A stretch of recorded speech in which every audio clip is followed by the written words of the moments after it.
મહાભારત વિશે તો ત્યાં સુધી કહેવાય છે કે જે મહાભારતમાં છે એ દુનિયા આખીમાં છે. તમે વિચાર તો કરો, એક કુંવારી માતાને સંતાન હોય એવી વસ્તુ એની અંદર છે. કુમારી સ્ત્રી માતા બને એ પણ એની અંદર છે. લિંગ પરિવર્તન થાય એ શિખંડીનું સ્વરૂપ. અમે અત્યારે જે પણ તમે અમેરિકામાં તો ખાસ તમે બધા જાણતા હશો, તમે ત્યાંના સમાજ જીવનનું જો તમે મારા કરતા તો વિશેષ પરિચયમાં હશો, તમને બધું ત્યાં ખબર છે. ત્યાં અત્યારે લિંગ પરિવર્તનનો જમાનો છે. સ્ત્રી હોય એ ઓપરેશન કરાવીને પુરુષ થઈ જાય, પુરુષ હોય તો એને મનમાં થાય કે ના, મારે પુરુષનું શરીર નથી જોઈતું. ભારત પાસે સાહિત્યની કેટલી મોટી સોનાની ખાણ છે.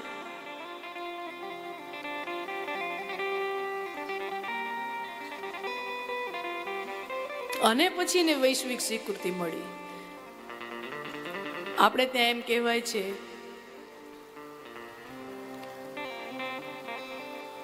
વ્યાસોચ્છિષ્ટમ જગત સર્વમ.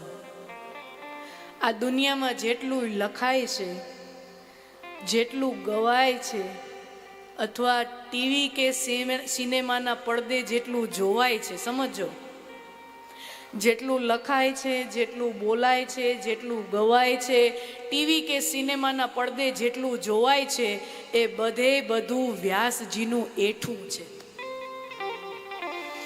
વ્યાસોચ્છિષ્ટમ જગત સર્વમ. આ જેટલું પણ સાહિત્ય છે એ વ્યાસનું એઠું છે. એનો મતલબ વ્યાસજીએ બધું વાનગી બનાવીને બધે ચાખેલી છે. અને આ બધાય જેટલા પણ સાહિત્યકારો છે કે જેટલા પણ લેખકો છે એ બધા એનું એઠું ખાય છે. તો અમુક લાખો ડોલર આપી અને પોતાના પુરુષના શરીરમાંથી સ્ત્રીનું શરીર થઈ જાય, આખે આખું સ્ત્રીનું શરીર બની જાય. તમે પૂછો તમારા જે પણ યુવાન સંબંધીઓ હોય, ત્યાં બહુ ત્યાં ચાલે છે લિંગ પરિવર્તન. તો એ બધું અહીંયા તમને જોવા મળશે. એવી એક પણ ઘટના આ સમાજ જીવનની અંદર જે અત્યારે થતી હોય એવું તમને ક્યાંય જોવા ન મળે. એવું એક પણ એવી ઘટના ન હોય કે તમને મહાભારતની અંદર દેખાય નહીં. મહાભારતનો હીરો, મહાભારતનો સારા પાત્રોમાં જેની ગણતરી કરો તો એવા યુધિષ્ઠિર ગણાય ને. પાંડવોને બધા એને સારા પાત્રો તરીકે દેખાડ્યા છે. તો વ્યાસજીએ યુધિષ્ઠિરના હાથે જુગાર રમાવડાવ્યો. બોલો,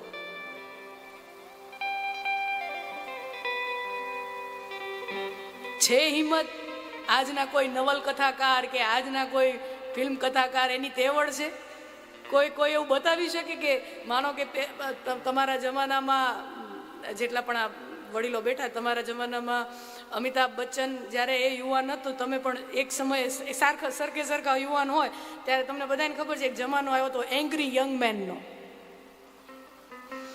એક પછી એક એની એવી કથા હોય કે એમાં સમાજ જીવનની અંદર કંઈક અન્યાય છે, એ ગરીબનો દીકરો છે કે મજદૂરનો દીકરો છે, એના ઉપર અત્યાચારો થયા છે કે અન્યાય થયો છે ને એ અન્યાયમાંથી એ નાયક ઊભો થાય છે અને બધાને એમ કે છે આ અત્યાચારો બંધ કરો, આ ખોટું બંધ કરો. એંગ્રી યંગ મેન તરીકે એનું દ્રશ્ય ઉપસેલું ને, એની ઇમેજ બનેલી.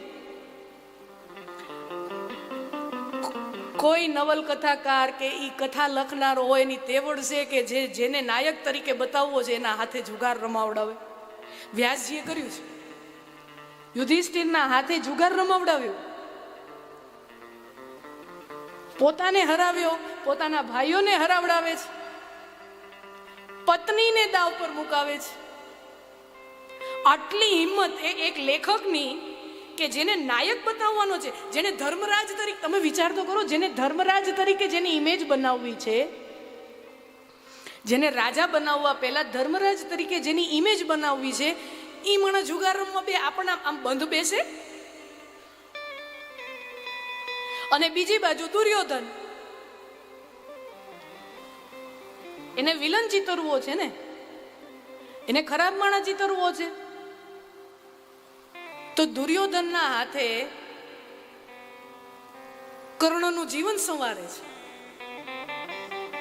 કર્ણ ઉપર નાત જાતનો ભેદભાવ થતો, એને સૂતપુત્ર કહીને એની અંદર ટેલેન્ટ હતું, એની અંદર હુનર હતો, એની અંદર કળા હતી, એની અંદર કૌશલ હતું, એની અંદર વીરત્વ હતું, એની અંદર બધું હતું, એની શ્રેષ્ઠ અર્જુન કરતાં શ્રેષ્ઠ બાણાવાળી હતો. પણ દુનિયા એને સૂતપુત્ર છે એમ કહીને એની સાથે અન્યાય કરતી રહી. તો દુર્યોધન જેવો દુર્યોધન એનો હાથ પકડે છે અને સમાજને કહે છે કે સૂતપુત્ર આને કહેતા નહીં, મારો મિત્ર છે અને એને રાજા બનાવું છું. બોલો, સારું કામ કહેવાય કે નહીં? જવાબ તમે કહો, સારું કામ કહેવાય કે નહીં? કે જે વ્યક્તિ મેરિટ ઉપર છે, જે વ્યક્તિ લાયક છે, જે વ્યક્તિ શ્રેષ્ઠ છે, irrespective of his color, caste, creed, he should get the position.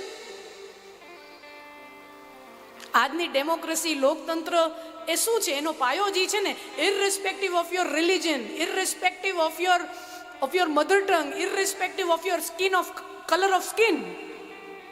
તમારી સ્કિનનો કલર શું છે? કાળો છે, ધોળો છે, બ્રાઉન છે, કાંઈ મેટર કરતું નથી. તમારી અંદર તેજ છે, તમારી અંદર જ્ઞાન છે, તમારી અંદર બુદ્ધિ છે, તમારી અંદર કળા છે, તો તમને શ્રેષ્ઠ પદવી મળવી જોઈએ. આજનું લોકતંત્ર જ આ કહે છે ને. તો એના પાયા કોને નાખ્યા? આ વસ્તુને મજબૂત કોને કરી? દુર્યોધને કરી કે નહીં?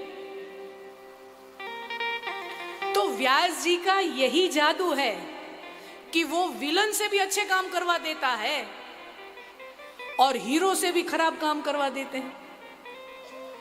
व्यास जी का ये जादू है. और व्यास जी મને તમને એમ કહે છે કે આ દુનિયામાં કોઈ એવો સારામાં સારો માણસ નથી કે જે થોડો ખરાબ ન હોય, અને દુનિયામાં કોઈ એવો ખરાબમાં ખરાબ માણસ નથી કે જે થોડો કંઈ સારો ના હોય. આ કથા શું શીખવે છે? આ કથા મને તમને એ શીખવે છે કે દુનિયામાં કોઈ એવો સારો વ્યક્તિ નથી કે જે થોડો ખરાબ ન હોય, અને દુનિયામાં કોઈ એવો નાખી દીધા જેવો ખરાબ માણસ નથી કે જેની અંદર થોડું કે કંઈક સારું ન હોય.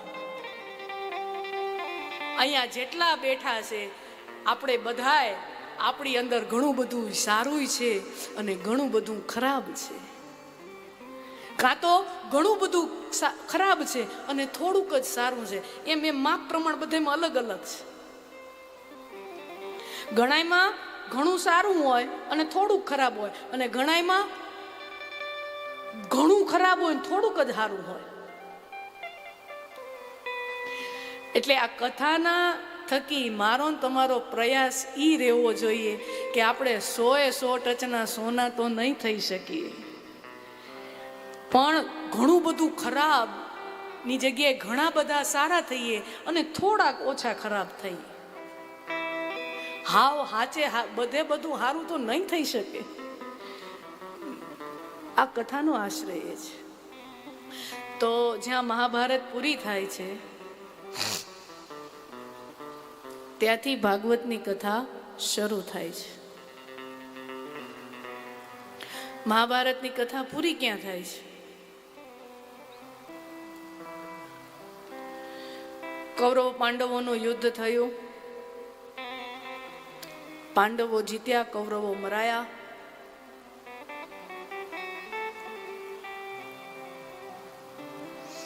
યુધિષ્ઠિર રાજા બને છે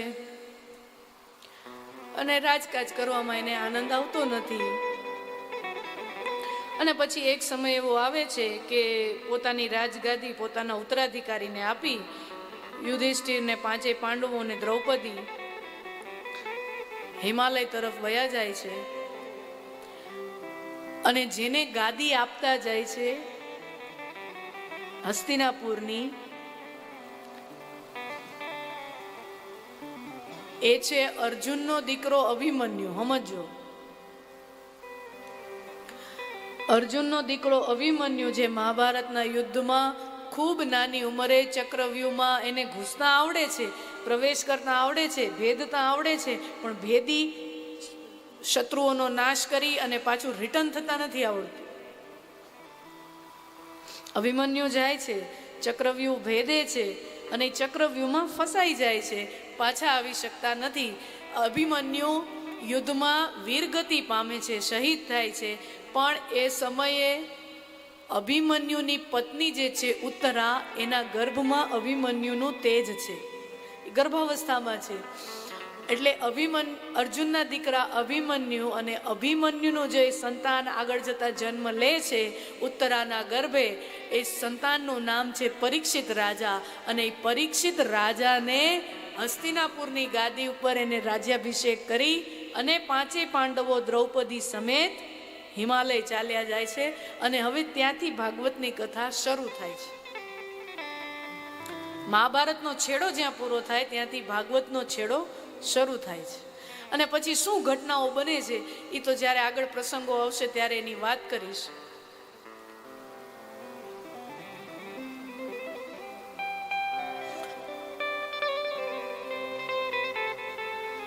તો ભાગવતનું મહાત્મા એ પદ્મ પુરાણ, 18 પુરાણોમાંનું એક પુરાણ છે પદ્મ પુરાણ. મદ્વયમ ભદ્વયમ વચતુષ્ટેમ એમ કરીને 18 પુરાણો છે.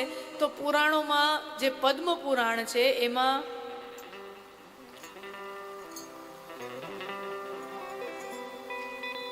છ અધ્યાયમાં ભાગવતના મહાત્મ્યની કથા છે. અને એમાં પહેલા 3 અધ્યાયમાં નારદ ભક્તિ સંવાદ છે.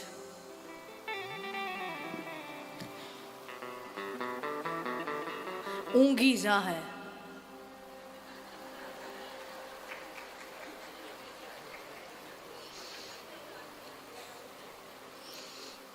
અને તમે છે ને માપમાં વહેલા ઉઠજો.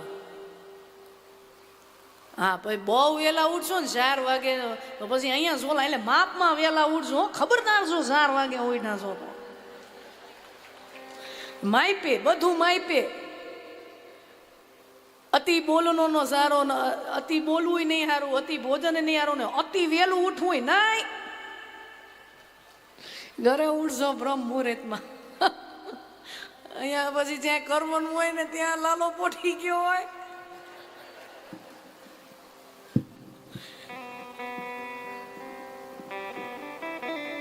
હા ઘણા એવા હોય ને, તીર્થમાં ગયા છે 3 વાગ્યાના ઉઠી જાય. તીર્થમાં કથાનો લાભ લેવા જાય છે 3 વાગ્યાના ઉઠી જાય. હરો કેવડ રાતના 3 વાગ્યાના પોતે હુએ ને પોતાના રૂમમાં 4 જણા હોય એને ન હુવા દે.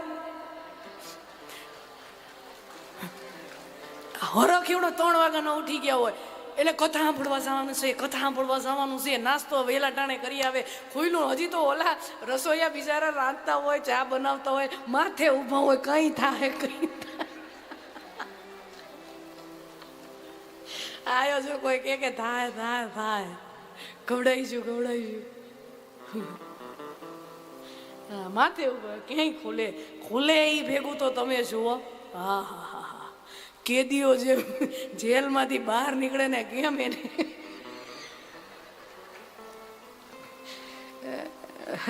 એટલે માપે માપે. પછી શું હરક બહુ 3 વાગ્યા ના ઉઠાવે, કથા સાંભળવે, કથા સાંભળે. કથામાં પછી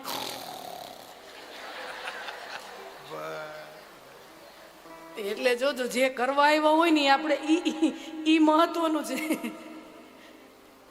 હા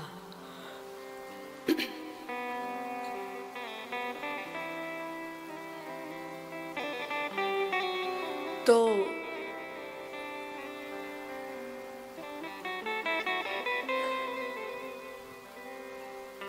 નારદજીનો પ્રસંગ છે.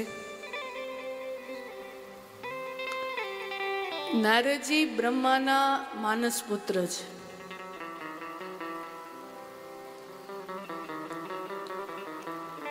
વિષ્ણુ ભગવાનનું મન છે. વિષ્ણુ ભગવાનના 24 અવતારો થયા છે, એમાંનો એક અવતાર છે નારદજી. વ્યાસ પણ એક અવતાર છે, વિષ્ણુનો જ અવતાર છે. નારદજી પણ વિષ્ણુ 24 અવતારો છે, એમાંના એક અવતાર છે નારદજી. વિષ્ણુ ભગવાનનું મન છે, ભક્તિ પ્રધાન આચાર્ય છે, કીર્તનાચાર્ય છે. ભક્તિ કેવી રીતે કરવી જોઈએ એ દુનિયાને જો સૌથી પહેલું શીખવ્યું હોય તો એ નારદજી છે. આગળ કથાઓ આવશે જેટલા પણ ભક્ત ચરિત્રો થયા, ધ્રુવજી થયા, પ્રહલાદજી થયા, વ્યાસ, બધાને ભક્તિ કોને શીખવી છે? વ્યાસજી, નારદજીએ શીખવી છે. 4 વર્ષનો જે ધ્રુવ મહારાજની કથા છે અને એ વનમાં તપસ્યા કરવા જાય છે, ત્યારે ધ્રુવ મહારાજને ઓમ નમો ભગવતે વાસુદેવાય આ દ્વાદશાક્ષરી મંત્ર છે એ કોણ આપે છે? નારદજી આપે છે. એટલે નારદજીનું કેરેક્ટર બહુ મજાનું છે. નારદજી વગર તમે જોજો ક્યાંય કથા આગળ વધે નહીં. દેવતાઓના જર્નલિસ્ટ છે નારદજી, પત્રકાર. કાંઈ પણ મહત્વની ઘટના બને ને એટલે નારદજી પેલા પહોંચી જાય. હા, અને ક્યારેક હમુય નાખે ને ક્યારેક અવળું નાખે નારદજી. પણ એ દેવ કાર્ય, અવળું નાખવું એ પણ દેવ કાર્ય. હમણાં જોજો આપણે કૃષ્ણ જન્મોત્સવની કથા જોશું ને, એમાં